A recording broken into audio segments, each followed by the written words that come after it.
Must watch theatre മൂവിയാണ്. എത്ര എന്ത് പറഞ്ഞാലും OTT മൂവി അല്ല, തിയേറ്റർ മൂവിയാണ്. ആദ്യം നിങ്ങൾ കാണുക, കണ്ടിട്ട് പറയുക. ഇപ്പം എൻ്റെ പേഴ്സണൽ ഒപ്പീനിയൻ ആയിരിക്കില്ലല്ലോ എല്ലാവർക്കും വരുന്നത്.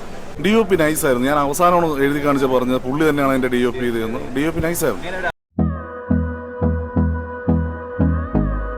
അടിപൊളിയാണ്. റൈഫിൾ ക്ലബ്ബ് എന്ന് പറയുന്നത് എന്താണ് വെച്ചാൽ ആൻസിപ്പേറ്റഡ് മൂവിയായിരുന്നു ആഷിഖ് കപൂറിൻ്റെ. പക്ഷേ പുള്ളിയുടെ കുറേ നാൾക്ക് ശേഷം ഉള്ളൊരു മൂവിയാണ്.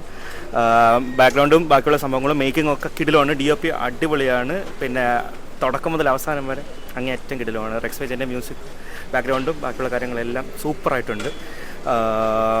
ഇത് വിസിലടിക്കാനുള്ള ഒത്തിരി മൊമെൻറ്റ്സ് ഉണ്ട്.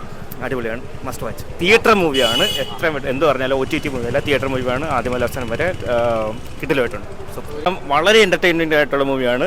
ഞാൻ വീണ്ടും റിപ്പീറ്റ് ചെയ്യുന്നത് തിയേറ്റർ മൂവിയാണ്, അല്ലാതെ എന്ന് തോന്നുന്നു. അത് വരട്ടെ, ബാറോസ് വരട്ടെ. അടിപൊളിയായിരുന്നു, നൈസായിരുന്നു. അവരുടെ ഒരു മേക്കിംഗ് നൈസായിരുന്നു. പിന്നെ കൂടുതലും അറിയാലോ ഷൂട്ടിംഗ് ആണ്, വേറെ രോമാഞ്ചം അത് തന്നെ. ആക്ഷൻ തന്നെയാണ്, ആക്ഷൻ തന്നെ.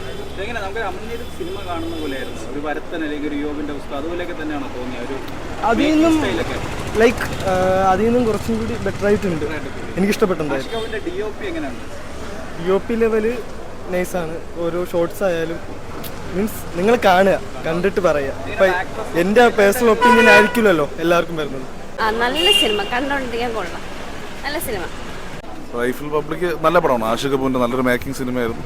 ഫുൾ ത്രൂ ഔട്ട് ആക്ഷൻ സീക്വൻസും കാര്യങ്ങളൊക്കെ ആയിട്ട് യൂത്തിന് കണ്ടിരിക്കാൻ പറ്റുന്ന രീതിയിലുള്ള അടിപൊളി ആക്ഷൻ സിനിമ. DOP നൈസായിരുന്നു. ഞാൻ അവസാനമാണ് എഴുതി കാണിച്ച് പറഞ്ഞത് പുള്ളി തന്നെയാണ് എൻ്റെ DOP ചെയ്തതെന്ന്. DOP നൈസായിരുന്നു. ഉണ്ട്. അമൽനീരത്തിൻ്റെ അതേപോലത്തെ ഒരു ടെക്നിക്കൽ സ്റ്റൈൽ, അല്ലെങ്കിൽ ഗിരീഷ് ഗംഗാധരനെ പോലെയൊക്കെ നമുക്ക് അങ്ങനെയൊക്കെ ഒരു സാധനം ഫീൽ ചെയ്തു. നന്നായിട്ടുണ്ട്, നൈസായിട്ടുണ്ട്. 2 മണിക്കൂർ ശരിക്കും ഇത് 2 മണിക്കൂർ സിനിമയാണ്. ഒരു 2 മണിക്കൂർ ആയതുകൊണ്ട് തന്നെ എനിക്ക് തോന്നുന്നു ഒരു സീക്വലിനൊക്കെ സാധ്യത ഉണ്ടാവാൻ പറ്റുന്ന രീതിയിലുള്ള ഒരു ടൈപ്പ് സാധനമാണ്. മാർക്കും എനിക്ക് ഒട്ടും പ്രതീക്ഷയില്ല, ഓപ്പണായിട്ട് പറയാൻ. കാര്യം അതിൻ്റെ ബാക്ക്ഗ്രൗണ്ട് തന്നെയാണ്. അതിൻ്റെ ഡയറക്ടറായാലും ഒക്കെ അത്രയും പ്രോമിസ് ചെയ്യുന്നതല്ല. പിന്നെ അവർ അത്രയും വയലൻസ് കൊണ്ടുവന്നൊരു സാധനം കൊണ്ടുവരുന്നു എന്ന് പറയുന്നത് ഒരു കൗതുകം മാത്രമേ ഉള്ളൂ. അതുകൊണ്ട് വലിയതായിട്ടൊന്നും തോന്നുന്നില്ല. ഒരു മിറാക്കിൾ സംഭവിക്കണം തിരിച്ചു വരാൻ.